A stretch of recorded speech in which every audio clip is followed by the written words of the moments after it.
नमस्कार, special report में आपका बहुत बहुत स्वागत है। मैं हूं परवीन शेख। इस रिपोर्ट में चर्चा करेंगे पीएम मोदी की गलत बयानी की। पीएम मोदी जुमलेबाजी और इतिहास की गलत बयानी के एक्सपर्ट हो चुके हैं। दिन रात चुनावी मूड में रहने वाले पीएम मोदी इस समय आने वाले विधानसभा चुनावों को लेकर परेशान हैं। खासतौर पर राजस्थान, छत्तीसगढ़ और मध्य प्रदेश में उन्हें बीजेपी की हार का डर सता रहा है। पीएम की परेशानी इंडिया के कारण भी बढ़ गई है। आप जानते हैं कि विपक्षी गठबंधन ने अपने मोर्चे का नया नाम दिया है इंडिया, यानी Indian national developmental inclusive alliance. BJP के राष्ट्रवाद पर इंडिया नाम से करारी चोट पड़ी है, जिससे मोदी जी तिलमिला गए हैं और इंडिया नाम पर तरह तरह से तोहमतें लगाने का काम कर रहे हैं। अब एक बार फिर उन्होंने इंडिया को घेरने के लिए क्विट इंडिया मूवमेंट के नारे का सहारा लिया, मगर यहां भी मोदी जी मात खा गए, क्योंकि उन्होंने इतिहास के तथ्यों को समझे बिना गलत बयानी कर दी। तो इस बार कौन सी गलती मोदी जी ने की, चलिए आपको बताते हैं। राजस्थान में इस साल के आखिर में विधानसभा चुनाव है और यह नजर आ रहा है कि इस बार राज्य में कांग्रेस इतिहास बदलते हुए सत्ता वापसी करेगी, जबकि बीजेपी इस बार अंदरूनी कलह से ही उबर नहीं पा रही है। लेकिन पीएम मोदी बीजेपी को सत्ता में लाने के लिए पूरा जोर लगा रहे हैं, इसलिए 6 महीनों में 7 बार वो राजस्थान का दौरा कर चुके हैं। हाल ही में राजस्थान के सीकर में पीएम मोदी ने एक कार्यक्रम कर बीजेपी के चुनावी अभियान की शुरुआत की और यहां कांग्रेस को घेरते हुए उन्होंने कहा कि कांग्रेस की सरकार का मतलब है कि लूट की दुकान और झूठ का बाजार। लेकिन झूठ का बाजार कौन सजा रहा है, ये तो मोदी जी के एक बयान से ही साबित हो जाता है। परिवारवाद जैसे कई इल्जाम लगाए और इसी क्रम में उन्होंने विपक्षी मोर्चे के इंडिया नाम रखने पर निशाना साधा। मोदी जी ने कहा कि कांग्रेस और उसके सहयोगी दलों ने नाम बदलने का पैंतरा चला है। कोई पीढ़ी या कंपनी बदनाम हो जाए तो तुरंत कंपनी वाले नया बोर्ड लगाकर अपना काम शुरू कर देते हैं। कांग्रेस और उनके सहयोगी दलों की जमात ऐसे फ्रॉड कंपनियों की नकल कर रही है। यूपीए से नाम बदलकर इंडिया कर दिया।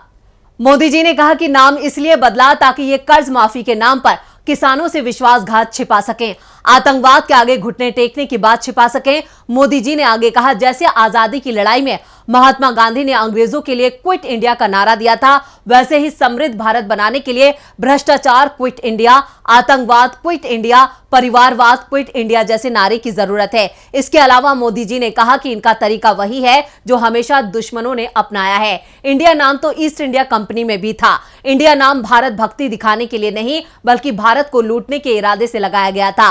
कांग्रेस की शासनकाल में student Islamic movement of India Simi बना था, इसमें भी इंडिया था, लेकिन मकसद आतंकवाद था। ये नाम बदलकर पॉपुलर फ्रंट ऑफ इंडिया हो गया। नाम नया, काम वही पुराना। भारत की परवाह होती तो वो विदेशियों से भारत में दखल देने की बात नहीं करते।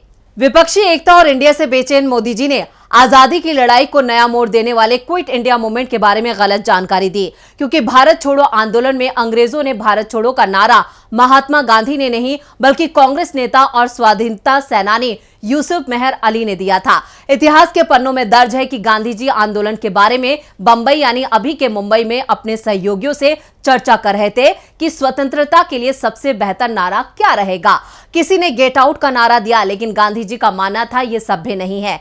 चक्रवर्ती राजगोपालाचारी ने रिट्रीट और विथड्रॉ का नाम सुझाया, लेकिन यह भी जमा नहीं।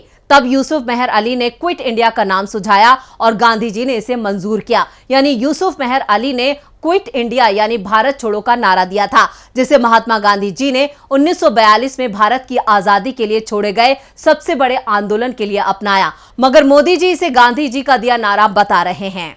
आपको बता दें कि आजादी के आंदोलन के दौरान यूसुफ मेहर अली 8 बार जेल भेजे गए और 1942 में जेल में बंद होने के बावजूद वो बंबई के मेयर चुने गए थे।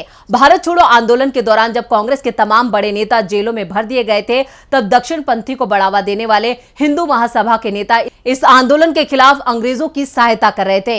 हिंदुत्व की विचारधारा चलाने वाले 1942 में भारत छोड़ो आंदोलन का विरोध कर रहे थे और अब 2023 में हिंदुत्व की राजनीति करने वाले मोदी जी इस नारे को लेकर गलत बयान दे रहे हैं। वैसे क्विट इंडिया से पहले यूसुफ मेहर अली ने 1928 में साइमन गो बैक का नारा भी दिया था।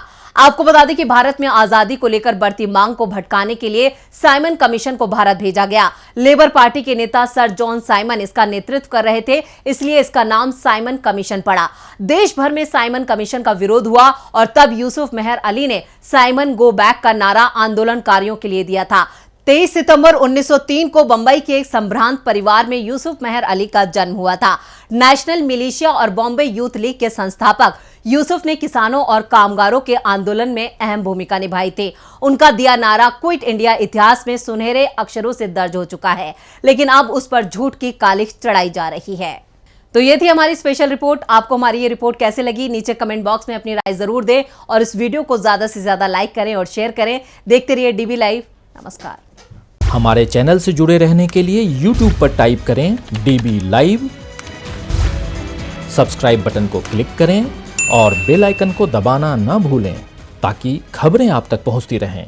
देखते रहिए DB लाइव, क्योंकि यहाँ हैं खबरें लगातार।